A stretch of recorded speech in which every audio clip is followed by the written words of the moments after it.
امواج رويال توباكو. اول مرة شميته ما استغربتش غير على سعره، قلت دي ريحة غريبة وتقيلة وبتفكرني بالمطبخ الهندي. 6-7 شهور فاتوا يمكن بعد ما شميت مئات العطور، لقيت العينة وجربته تاني، ويا سلام على الريحة دي، كانت صدمة ايجابية. وهقول لكم ازاي بقى افضل عطر تبغي عندي. لو اول مرة تشوفني اعمل لايك وسبسكرايب وشير وفعل الجرس، وخليك معايا لاخر الفيديو ده عشان احكي لك تجربتي مع العطر ده.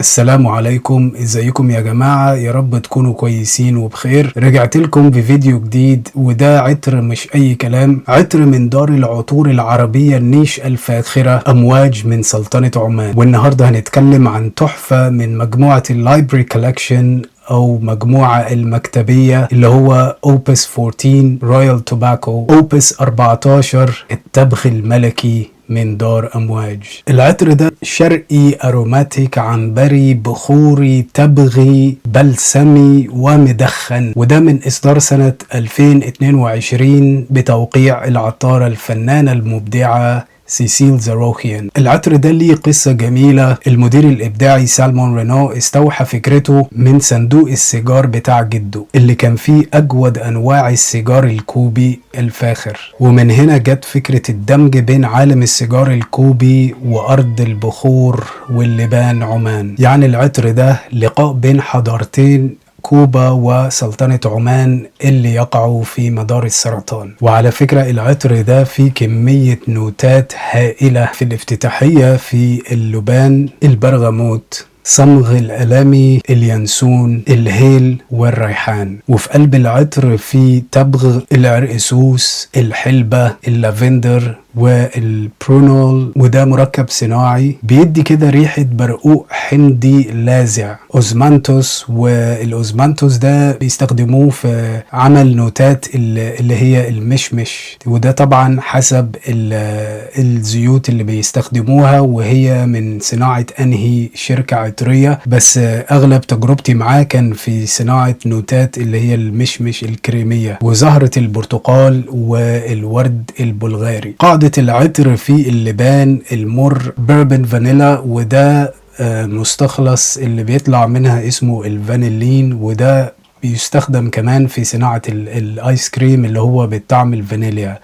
هي بيدي ريحة فانيليا سويتية لذيذة جدا، بعكس الفانيليا اللي هي المدغشقر، ودي بتبقى ريحة ليها كده طابع غامق. قطران خشب البتولة، بنزوين العود الهندي، بلسم من بيرو، لبدانم خشب الجايك اللي بيدي جانب كده مدخن، تونكا فيتيفر او نجيل الهند، والمسك. فكمية النوتات الرهيبة دي بتدل على العطر ده عطر معقد ومش معمول لأي حد. يعني العطر ده لناس معينة بالظبط، يعني ده مش نازل عشان يبقى عطر ماس ابيلينج ويعجب الكل، لا، عطر ده لناس كده بتحب النوعية دي من العطور وبيحبوا العطور اللي فيها فعلا فن. دلوقتي خلينا نرش اوبس 14 رويال توباكو من امواج. كنت راشش النهاردة هنا من كام ساعة تقريبا، دلوقتي الساعة 10، الساعة 5 اللي هو الدراي داون، بس دلوقتي الساعة 10 بالليل فأخف. فأول شمة كده أنفي بيلتقط طبعا البرغموت مع العنبر اللي هو اللي مشهورة بيه دار أمواج، ومعاه كده دخان تقيل، مزيج كده بين التبغ والبخور، والاتنين دول هيبقوا محور العطر ده. وبعد كده بيدخل لك بقى التوابل الخضراء مع اليانسون والعرقسوس، وبيدي كده احساس لذيذ ومنعش، وبيخلي الافتتاحية ممتعة جدا. انا قريت ريفيوهات كتير جدا لناس في الدول الشرقية والدول الغربية، مش عارف هم كارهين الافتتاحية دي ازاي. انا شخصيا اول ما شميت العطر ده ما عجبنيش نهائي، يعني كرهته بصراحة، لاني الغلطة اللي انا عملتها اني قيمت العطر ده في فصل الصيف، يعني في عز الحر ما كنتش طايق اشمه. بس بعد كام شهر كده جربته، بعديها جربت عطور كتيرة جدا في الفترة دي وجربته، وفعلا العطر ده يستحق الاقتناء وعجبني جدا. بعدها لما العطر يهدى بقى وندخل بقى في النوتات اللي هي اللي في قلب العطر، البخور العماني بيبتدي بقى يظهر بوضوح اكتر، يعني منعش وساخن في نفس الوقت وممتع جدا، ومعاه لمسة لافندر خفيفة جدا مش هتلاحظها خالص إلا لو ركزت، لكن مش بطلة المشهد. والنوتة اللي هي الكيماوية دي، البرونول دي، اللي هي المفروض بتدينا النوتة البرقوق، بس هي اللي انا شمه هي نوتة سويتية كده فاكهية، يعني جورماندية شوية الى حد ما. والمفروض ان في نوتات وردية، بس انا انفي لا يلتقطها، يعني النوتات المدخنة هي المسيطرة اللي انا بشمها في اغلب فترات استخدامي للعطر ده. وعلى فكرة في بعض الناس بيقولوا ان العطر ده من اللي هو الباتش، اللي هو النسخة الجي، شموها وكانت المفروض ان فيها تبغ كتير ومدخنة كتير وحلوة جدا، بس بيقولوا ان هم جربوا الباتشات اللي هي الاحدث، الهيتش والاي، والعطر بقى قنبلة من العرقسوس واليانسون، بعكس ما المفروض كان يكون قنبلة دخان او سيجارة. النسخة اللي عندي اللي هي الاي، اللي هي بعد الشخص ده اللي كتب ان هو شم النسختين الجي والاي وكده. انت لو عايز دخان اكتر من كده، نصيحة مني ليك، هاتلك علبة سيجارة كيلوباترا احسن وتبخر بيها. انا بصراحة شامم ان العطر ده كمية دخان حلوة جدا، وبتقعد في اغلب فترات استخدامك للعطر. وهو عندي يمكن من عام كامل كان عندي السامبل الصيف اللي قبل اللي فات، وكنت دايما شامم النوتة التبغية دي. وتيجي بقى لقاعدة العطر، يجي لك بقى نوتة العود. انا برضو يعني انفي لا يلتقط العود. العود يمكن يكون في يعني عنصر كده مساعد، بس ريحة كده اخشاب محروقة مع التبغ طبعا، فده اللي هو اللي انا بشمه، ريحة ذكورية جميلة. انا مش عارف العطر ده مسوقينه للجنسين ازاي، الله اعلم اذا كان في سيدات نساء بيحبوا العطر ده يعني يشتروه. بصراحة هو عطر جميل جدا، عطر رائع، بس انا شايفه عطر رجالي. يس في نوتات سويت كده لذيذة حلوة، بس كمية التبغ اللي فيه صراحة كأنك كده مولع سيجارة نضيفة، أعشاب بتاعتها ذهبية أورجانيك، يعني سجاير نضيفة جدا وما فيهاش كيماويات كتيرة، الريحة حلوة جدا. فالنوتات اللي هي العود الهندي ده بيدي المفروض النوتة الأنيماليك خفيفة جدا. ولو انتم من عشاق العطور الحيوانية اكتبوا لي رأيكم برضو انهي أحسن عطر أنيماليك بتحبوه، وانا ان شاء الله هجربه لو عرفت اجيب منه سامبل او اشتري الازازة. وفي قاعدة العطر البخور والمر لسه ما زالوا واضحين في العطر ده، وطبعا الى جانب الفانيليا والتونكا والعنبر اللي بيعززوا الجانب الشرقي للعطر ده. العطر ده لا عطر شرقي بحت، انا كوبا ومش كوبا لا، سيبك من الكلام ده. في العطر فيه تبغ، بس عطر فعلا تشمه وانت مغمض هتقول ده عطر شرقي. وخشب الجايك والنجيل الهند والمسك هم دول بقى اللي بيكملوا البنية التحتية لقاعدة العطر. بس الجايك وود ونجيل الهند ده لو ولعت فيهم، يعني تبغ ناعم مع خشب مدخن، يعني كأنك جبت كده بخور وجبت حطيت فيه الفانيليا والمر والعرقسوس والتوابل، وولعت وجبت خشب كده، يعني ولعت فيه كده، مش اي فحم وخلاص، لا، فحم مصنوع من خشب كده محترم جدا، ريحته فخمة جدا. وحطيت بقى تبغ ده بقى فوقيه كده، بالاضافة الى البهارات طبعا. فلازم اكون واضح وصريح، العطر ده مش للكل، ريحته قوية ومعقدة ومش سهل التقبل من اول تجربة. وده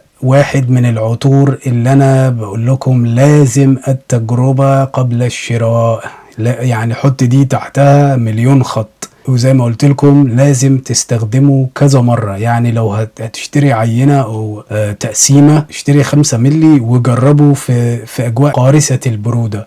يمكن ناس في الخليج بيحبوا الروائح دي، بس مثلا الدول التانية يعني، خاصة أنا فاكر لما كنت وأنا صغير كنت بروح عند عم سعيد العطار، وكنت بشم الروائح دي كلها. الراجل معدي من جنبي بيشرب سيجارة، مش بيشرب سيجارة كيوبن، بس لما تعدي عند محل العطارة بتشم الحلبة واليانسون والعرقسوس والفلفل الأسود.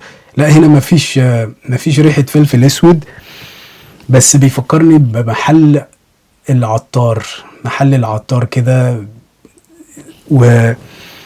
وبالإضافة إلى الشخص كده واقف وبيشرب السيجار الفخم جدا ده، اسمها المدواخ تقريبا، البايب. فريحة فعلا يعني بتفكرني بالذكريات، نوستالجيك. فعطر زي ده فعلا جماله هيبان في الشتاء القارس. اقول لكم تاني، في الجو البارد، حتى لو انت حابب تجربه في الصيف، يعني انا شخصيا ما عرفتش. لازم يكون الجو بارد وبالليل، وخفف بقى على الاتومايزر، خفف في الرش. والحاجة التانية اللي حبيت اقولها لكم ان العطر ده فيه تشابه كبير جدا من عطر كريد اللي هو الجديد اللي لسه نازل، اسمه عود زاريان. عود زاريان هو خليط بين النوتات اللي هي الباتشولي اللي موجودة في عطر توني ايومي مونكي سبيشال من زيرجوف، بالاضافة الى النوتات التبغية. شيل العرقسوس وخلي التبغ وبقية التوابل ما عدا الحلبة في خلطهم على بعض، يطلع لك عطر عود زاريان. وبالإضافة ان العود هناك خفيف برضو، بس واضح شوية عن العطر ده. بس لو انا جالي فرصة اني اختار واحد من العطرين دول، يعني بلا منازع هختار عطر رويال توباكو. عطر ده يعني ما ينفع يطلع السنة دي، وهيبقى مكسح السوق بصراحة. لو طلع السنة دي كمان هيبقى أحسن عطر في العالم. الرويال توباكو فعلا أحلى من عطر عود زاريان. لو جربتوه قولوا لي في الكومنتات أنهي بتفضلوا من العطرين دول. بس أنا في رأيي رويال توباكو أحلى وأرقى، والتدرجات بتاعته محترمة ومعقدة أكتر. والعطرين على فكرة من توقيع سيسيل زاروخيان. أداء العطر بقى حاجة تانية خالص، يعني هو أداؤه قوي جدا، يعني 12-15 ساعة في الإطار ده. والنوتة اللي هتشمها في الاكستريم دراي داون، يعني بعد ال10 ساعات هتفضل تشم الدخان ده اللي هو السيجار ده هتشمه طوال استخدامك للعطر ده. وفوحانه 4 ساعات محترم، والسياج بتاعه، الهالة العطرية حواليك هتبقى محترمة جدا. بس زي ما اقول لكم ان ده للناس اللي هي لفوق سن 30، يعني ما ينفعش تبقى شاب روش كده في العشرينات وتاخد عطر زي ده وترشه، لا ما ينفعش. ده لشخص كبير. في رأيي ده واحد من أحلى العطور التبغية اللي نزلت في العالم. أنا بصراحة ده في رأيي أحلى عطر تبغي شميته في حياتي، يعني ده وعطر توباكو فانيل من توم فورد. بس ده عطر يعني لأنف ذو خبرة، يعني لازم تشم عطور كتيرة عشان تقدر عطر زي ده، ولازم تجربه مرارا وتكرارا. يعني ده عطر مناسب جدا لأمسيات ليلية وسهرات ومناسبات خاصة أو سهرات أنيقة، ولكن مش مناسب للاستخدام اليومي وتروح على صالة كمال الأجسام وحتى لو رايح على الشغل.